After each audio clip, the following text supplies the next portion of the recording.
ഇതുവരെ ഭക്ഷണം കഴിച്ചില്ലേ? ഈ ചോദ്യം നമുക്ക് എങ്ങനെ ഇംഗ്ലീഷിൽ ചോദിക്കാൻ പറ്റും? ഇവിടെ കഴിച്ചില്ലേ എന്നാണ് ചോദിക്കുന്നത് അല്ലേ?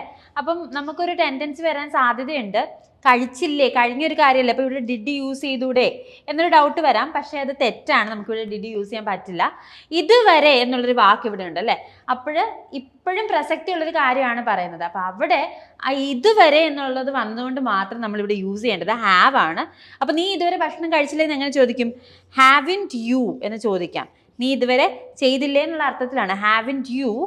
എന്താണ് ചോദിക്കുന്നത്? ഭക്ഷണം കഴിച്ചില്ലേ, കഴിച്ചില്ലേ എന്നാണ് ചോദിക്കുക. കഴിച്ചു എന്നുള്ളതിന് നമുക്ക് എന്ത് പറയാം? ഹാഡും പറയാം അല്ലേ? Haven't you had food yet.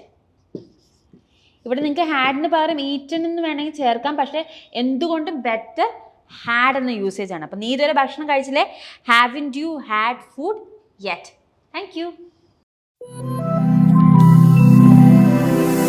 English Mithra. Stop worrying, start learning.